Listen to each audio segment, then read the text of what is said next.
to what is the third and final part of my original Xbox games collection. I am the inkednortherner, and without further ado, let's get stuck into these games. So, first up, we have a game that is very expensive to buy nowadays. I think I was looking at it the other day in CEX, and it's about £25 to buy on the OG Xbox. That is Simpsons Hit and Run. Simpsons Hit and Run is an immense game.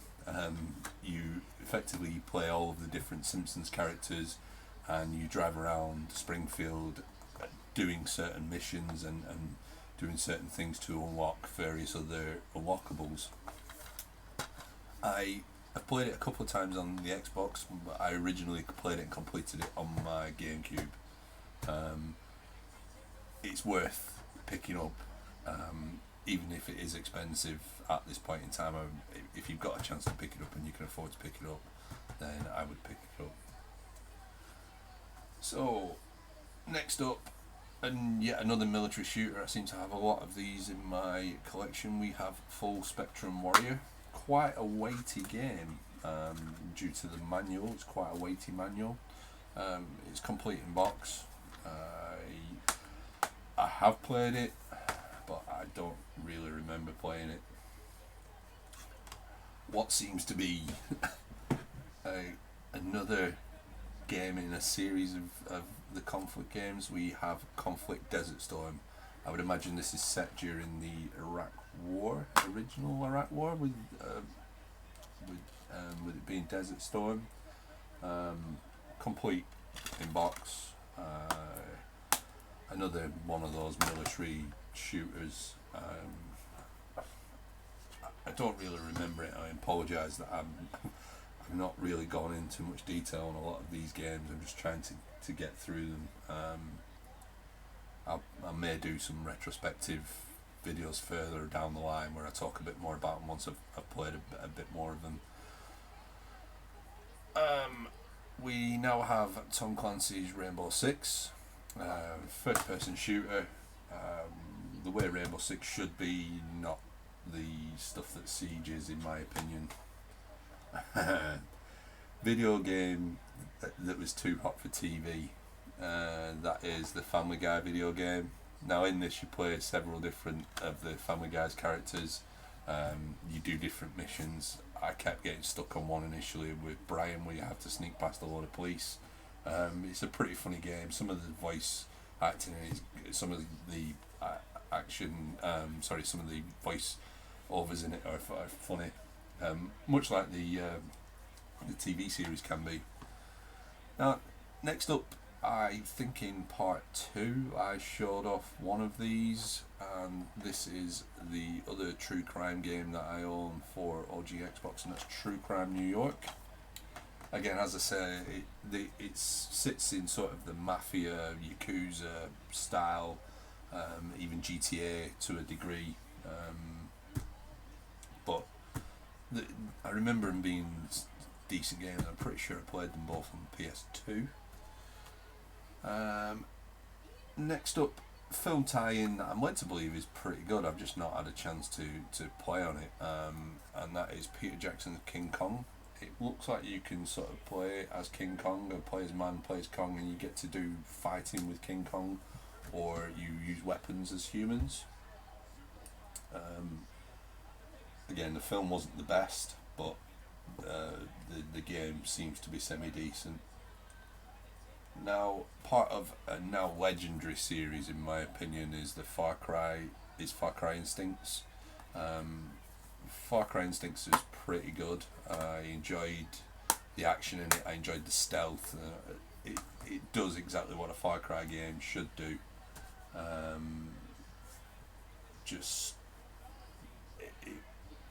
They're good series games that I enjoyed.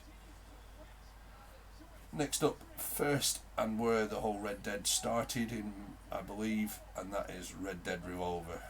It's not as good in my opinion as Red Dead Redemption, the first one. It's still a very decent game, very good game to play if you want to play the Red Dead series. I just preferred the Red Dead Redemption 2, Red Dead Redemption over Red Dead Revolver. Again, another one in a line of series of games. We have Prince of Persia: The Two Thrones. I'm pretty sure in this you sort of play light and dark versions of yourself, of the prince, and you go through and you do puzzle solving and pitfalling and various other bits of action, platforming, jumpy style games. Now, this is one of a title that I really enjoy. I prefer the second one because the second one doesn't take itself as serious, in my opinion. But we have Fable. Fable is a great game. As I say, I prefer Fable 2 because it's a bit more jovial, a bit more funny, and not serious, to much like Evil Dead 2 was to Evil Dead.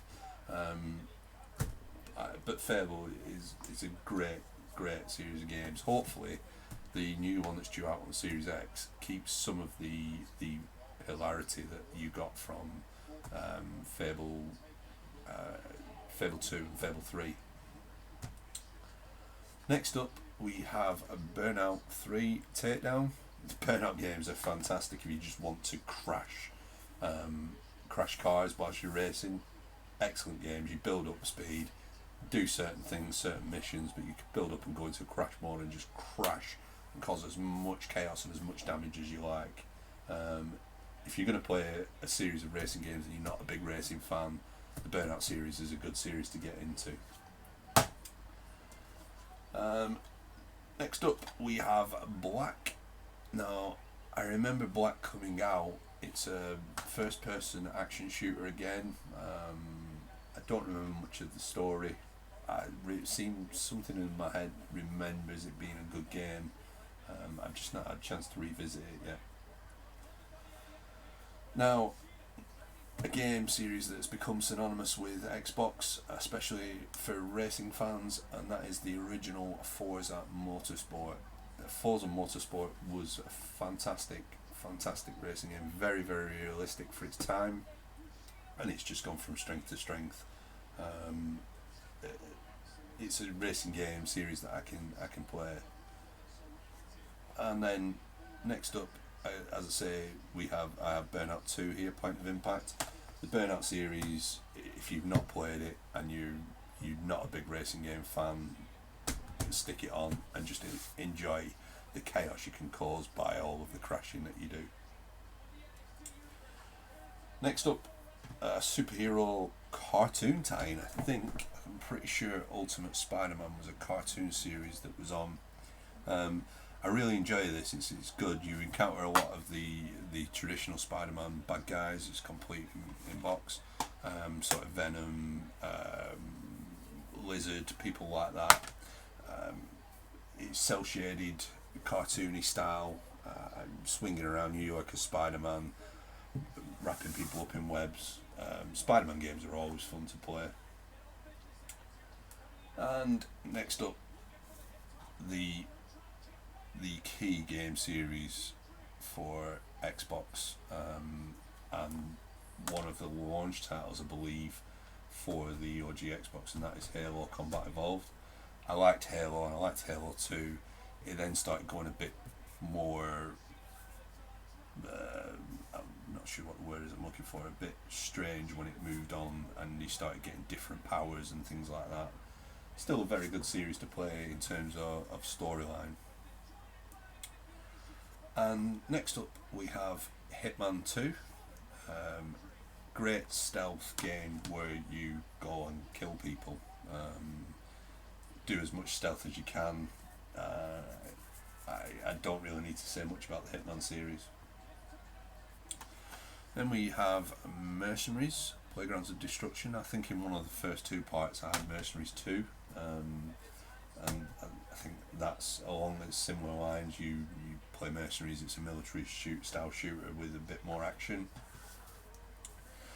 And then another film superhero tie-in, we have X-Men 2, Wolverine's Revenge. I don't really remember this much. I don't remember having played it. I don't think that think it's a bit more of a serious X-Men game. Now, a snowboarding game that seems a bit more along the lines of Sean White than it does of an SSX, or a bit more 1080p, and that is Amped. Amped does have a sequel on the original Xbox. I've just not got that at this point in time. I'm going to try and pick that up along the line. Another children's film tie-in. I thought this was a great game when I played it originally. It's sort of a 3D platformer style, and that is Shrek. It does exactly what the films do. It's just a hilarious game. Yet another film tie-in that is a superhero tie-in, and that is X-Men, the official game. I think this is the one that ties into the films starring Hugh Jackman. I think, in fact, Hugh Jackman's actually on the cover of both of them. So I imagine they were both around the sort of times of when the original film series came out. Next up, we have a Spyro game for the Xbox, and that is Spyro Hero's Tale. I played a lot of the Spyro games. I have the remastered Reignited trilogy on Xbox. Mainly I played Spyro on PS2, PlayStation and PlayStation 2. A game the original I played when it came out on Nintendo 64. We have Turok Evolution. First person shooter where you sort of go around and shoot dinosaurs. The original in the Splinter Cell series, Tom Clancy's Splinter Cell was an excellent game, good in its time. It still stands up the test of time. It's a very, very good stealth game. Another game that I've just purchased along the lines I've not played yet is Pariah. It's not an uncommon game. It's another one that looks very much like a first person shooter with a bit of strategy involved. Then we have Sonic Riders. Now I think this was where Sonic, I think I've got Sonic Riders on the Wii, or Sonic Riders something on the Wii. It's sort of like a Sonic kart, surfboardy style hoverboard game where you race and do bits and pieces. They weren't that good, if I'm honest. Another gaming series that is heavily linked with Xbox and is exclusive to the Xbox. I'm not sure whether they've made any recently, but we had Project Gotham Racing 2. I thought I had PGI, but I obviously don't, so I'm not sure where. I thought I purchased Project Gotham, but I must have done. Yeah, just move those over there out of the way. So we're down to sort of the last 5 games, and this, the final part of my my game collection for original Xbox. And we have another Tom Clancy game. It's Rainbow Six Lockdown. Again, I've possibly played it. It will be in there somewhere if I put it on, and I have played it, but I'm not 100% sure. It's a Tom Clancy game. They all meld into one for me. And we have another Medal of Honor. This is Medal of Honor Frontline. Again, military style shooter along the lines of Call of Duty, and it was one of the first in first series.